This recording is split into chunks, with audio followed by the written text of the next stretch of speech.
And one of the biggest problems I think I had in my younger ages was I always expected a woman to be logical, and that's not their nature. And therefore, since you wasn't logical, and my narrow-minded ass, I associated you with being stupid, and that's another reason why I think women get very offended when you say what their nature might and might not be, because by this Caucasoid's teaching and perception, we assume that logic is naturally associated with being smart and being intelligent, but pretty much logic is just a mechanical aspect.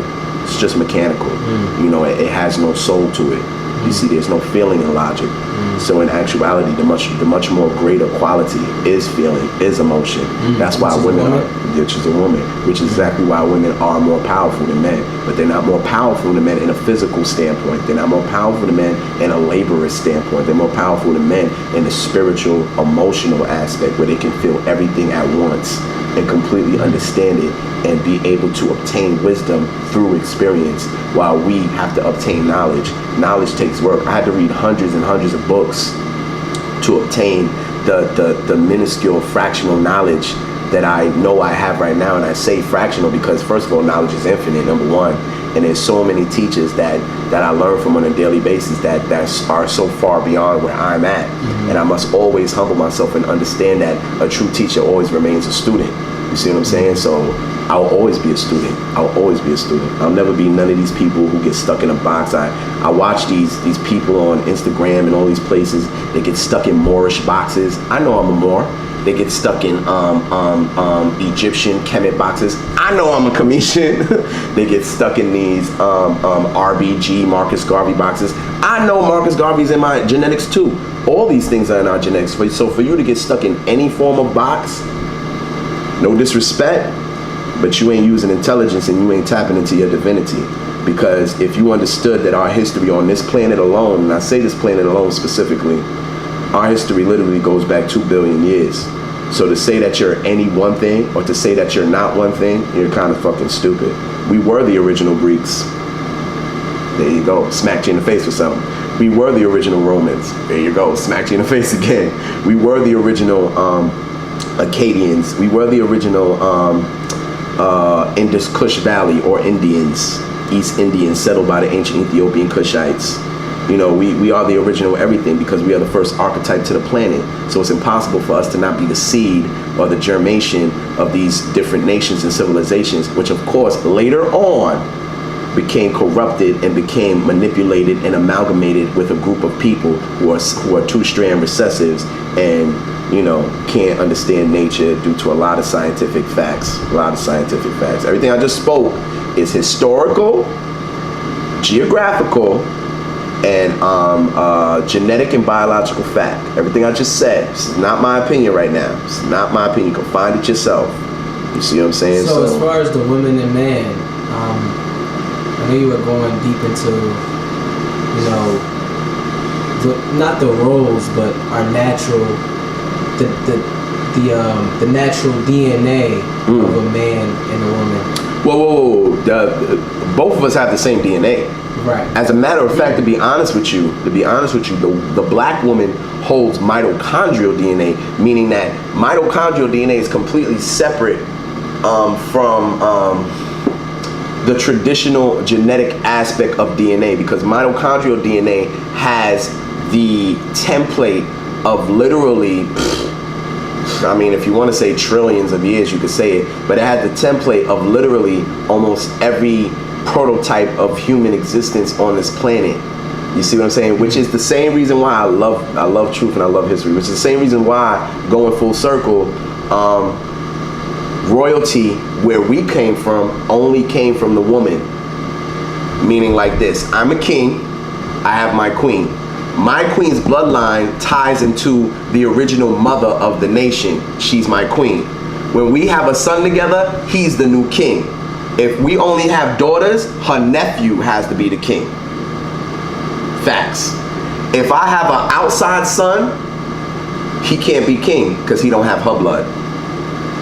That's it. That's how it went. This is why a woman was so precious. The mothers and the queens of these nations were so precious, and they were guarded as we went and invaded different nations and different places and amalgamated with these people, which we did. You know, I don't, you know, it's not something I choose to pride myself on. But the Kushites, in one perspective, the Kushites themselves, they invaded many lands and settled many lands, uplifted many lands, but absolutely they amalgamated with many different type of people. So you have these new breeds of so-called races and so-called people which came from Kushite blood. So you know, the woman, she has the same DNA, meaning she's still, you're 6 to 22 strand, she's 6 to 22 strand, you're 7 to 9 ether, she's 7 to 9 ether. The only difference is the black woman holds the mitochondrial DNA, which, and I say black woman specifically, I don't say it out of opinion, I don't say it because I'm black, I say it because it's truth and it's fact. And if you look at it and if you research it, you'll find that the only true stem cells they take and steal all the time are black women. She holds the template to pretty much damn near everything on the planet. You know, she's God on the earth. She's God on the earth. And there's no more simpler way to say that. You know what I'm saying? She's God on the earth. Only woman gives birth to man and woman. It's not like there's a special guy somewhere that gives birth to men. You know, only woman gives birth to both sexes. You see what I'm saying? She is the universal womb. She is the yoni-verse. You see what I'm saying? So, you know, as much manpower and machoism and all that nonsense I would like to hold, because, you know, I love being a man and I take great pride in my masculinity, so on and so forth. But my intelligence and my integrity will never allow me to lie and to hold back the fact that woman gave birth to man and that she holds the mitochondrial DNA to everything on this planet. That's a fact. So, you know. So yes, we are equal in genetic code, but we are not equal in genetic power. We are equal, I would say, in importance of our need of existence with each other, but we are not equal in function. We are not equal within a form of nature, you see. And we've always knew that deep down inside, and I'll tell you why, and I'll tell you how you know. Because even during the time of slavery, when we were ambushed with Christianity, which teaches you that Eve is the mother of evil, and that she, you know, blah, blah, blah, gave him the apple, talked to the serpent, which is the devil, blah, blah, blah, blah, blah. Nothing would allow us to treat our mothers with anything less than respect, even to this day. I've known personally the biggest gangsters you'll ever see, and literally their mother can walk up to them, smack them in the middle of the fucking street, and they'll put their head down, and they'll just bow down to their mother. I know regular white people, not gangsters, just regular normal white people, and they will fucking beat up their mother, and they'll spit in their mother's face. Y'all seen it. Y'all seen it in grocery stores, everything. They'll curse their mothers out. They just, there's just something in them. They don't see woman as something that's precious. They see her as a necessity in order to populate. That's a fact.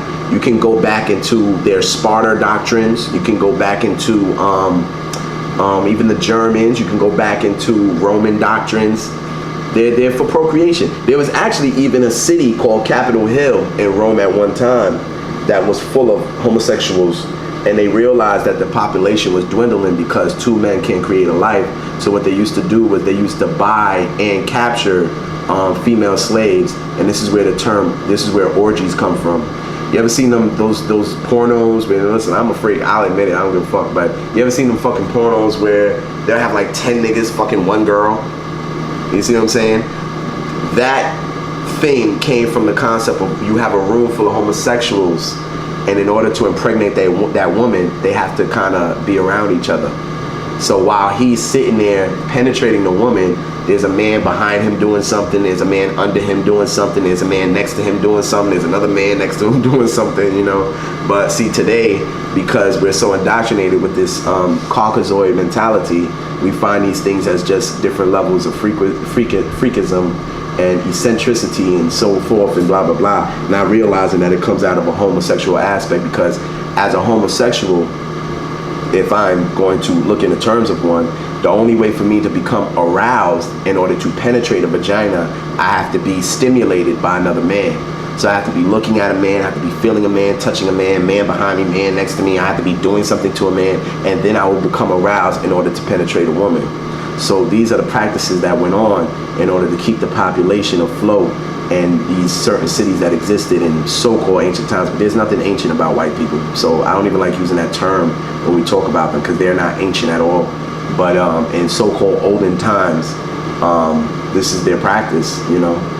When we look at pedophilia and we look at the term mentor, you see men torment, mentors to boys and children. You saw this on 300. They show you this through their movies all the time. All the time they show you who they are in their movies. You just call it a movie. And people go, it's just a movie. But they're talking about real history. They would snatch the child by 7 years old out of the home. And for 40 years, he was within, for lack of a better word, platoons of soldiers and warriors to teach them how to fight, kill. And of course, these children were getting fucked. I mean, to be for 40 years straight, and I say 40 years, which one goes into it? Civilization of Barbarism goes into that. This is a great book by Sheikh Anta Diop, Master Scholar. It goes into the fact that for 40 years straight, they were trained and taught how to be fierce warriors. They ate with men, they slept with men, they pretty much lived amongst men for decades. So I think it's safe to kind of assume that one or two of them maybe built a relationship with each other. Even if you check out the movie Alexander, hopefully most of y'all or some of y'all out there know what I'm talking about. Even in Alexander, if you look at the movie, they depict Alexander as a homosexual, because he was. And in the movie Alexander, he has a boyfriend in the movie. I forget the name of his boyfriend, but these are real people. This is history, you see. So this is their culture, man. This is their history. This is not our culture. This is not our history. It never was with us. You never saw a king that could be a queen. Never, ever, ever, ever, ever, ever, ever. Never, ever, ever, ever. So, you know, anybody who wants to debate that, let me know. Give me some factual. But we had a queen that could be a king. Yes, Hatshepsut. Hatshepsut was, but here's the kicker. Now remember, I just told you. Here we go. Truth is full circle again. Now remember, I just told you that only a woman hold the royal blood to the throne.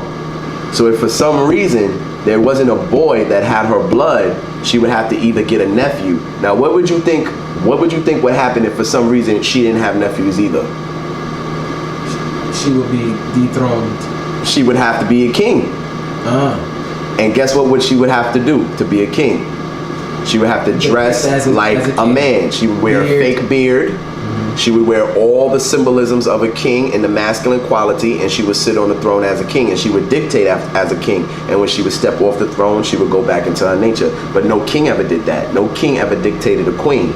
So, you know, absolutely right, brother. Hatshepsut was one. But then once again, we have to think, the thousands and thousands of years of history we got, we can count all of these warrior queens and all of these queen kings, and Hatshepsut is the only one that I know, to be honest with you, on one hand. So what does that tell you?